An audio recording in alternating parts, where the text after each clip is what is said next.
For years now, the I-Team has investigated a lot of complaints involving HOAs and how they use their power, but we've never seen anything quite like this. Yeah, so the woman in the mugshot right here wanted us to tell you her story, and she wanted us to show you her mugshot. She was arrested and spent a week in jail for what started out as an HOA complaint over her lawn.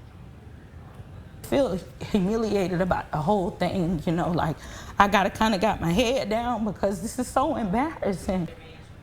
Well, tonight, investigative reporter Adam Walser there revealing how she wound up behind bars and caught up with the HOA's attorney to ask about his involvement.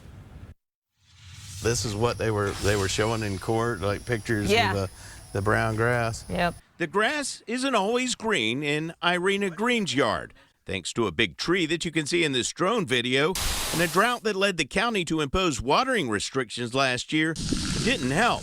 Looks like you got some pieces of sod here.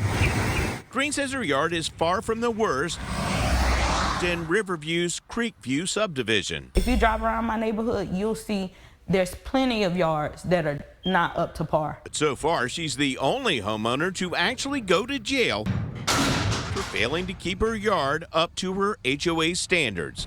It all started with notices from the HOA's management company. And it went from the grass being ground to, you know, there's a dent in my garage. Dents too small to see from the road. That was a part of my court case. Green was also cited for having a dirty mailbox covered in mildew due to shade and moisture from that same tree. I would assume you could probably clean that whole mailbox in a few minutes, right? Yeah. And for having a cargo van similar to other ones we observed in the neighborhood. The HOA filed a lawsuit against Green in Hillsborough County Court, demanding she correct the violations.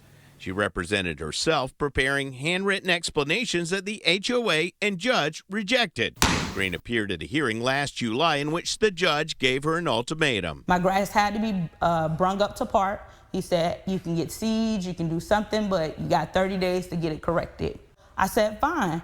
You know, he said, and if it's not done in 30 days, you're going to go to jail. Irene says she spent the next month correcting the violations. I sold my van to comply. My mailbox was clean. I bought seeds and watered my grass. But she missed her next court date. I was supposed to receive documentation. Nothing was sent to my home, and I reached out to the courthouse several times to try to find out when was my court date. The judge signed an order holding Green in contempt of court and issued a warrant for her arrest at the HOA attorney's request. It is pretty extreme. It certainly is, yeah. We asked Stetson law professor Paul Boudreau what he makes of this case. I think it's pretty rare in a civil case for someone to have a contempt order. Green was pulled over by a sheriff's deputy in late May after picking up her 15-year-old daughter from cheerleading practice. When I got out, he said, Ms. Green, do you know that you have a warrant for your arrest? She was taken to the Orient Road Jail. If they got you handcuffed behind your back? Yes, I'm treated like a criminal. At the jail, she got more bad news. There was no bond, so I couldn't even go home to my family. I sat in there for 7 days, 7 days in the jailhouse, you know, like a criminal. To be incarcerated without bond is certainly an extreme measure and is pretty rare. Now there's a mugshot of you right now. Yep. How did that make you feel, just to be put in those orange clothes? It makes me feel horrible. Like I work hard, you know, I work hard to buy this home, you know, for me and my kids in a better neighborhood and environment, and to be taken to jail and to be treated like that for brown grass at my own home, you know, like it's horrible. David Lair is a Palm Beach attorney who represents homeowners in cases against HOAs. His law partner wrote the best-selling book, Bad HOA. You have an HOA who was quick to go after her and to use the full force that they're entitled to. Have you ever heard of it getting to this point where someone actually goes to jail? I have not seen that. To be clear, the association does not have the power to put you in jail. Certain other events intervened. Certainly, you know, the judge had the right to do it. You know, I think perhaps there could be more lenient remedies. Green's sister-in-law, who is a paralegal, filed a petition 6 days after she was incarcerated, requesting an emergency hearing. And I went to court, and I had to be shackled from my hands to my feet. And you're there in civil county court, right? Yeah. You're the only one wearing orange, right? Yeah, the only one.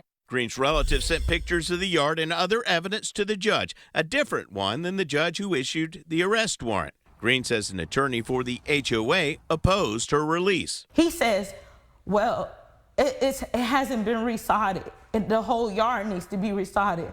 And she's like, not from those pictures that I see.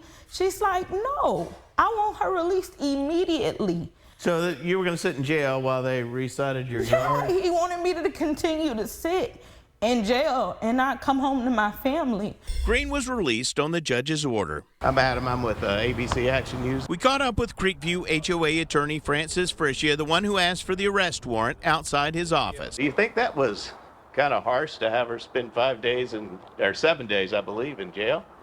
I have no comment, but I'll email you on that. He emailed us a statement saying in part, quote, Ms. Green received notices of violations. She disregarded them. Ms. Green failed to show up in court on August 19th. Her failure to abide by the court's instruction led to the arrest warrant being issued. We called and left a business card at the Creekview HOA president's home, and we called and emailed the HOA's property management company, which issued the violations.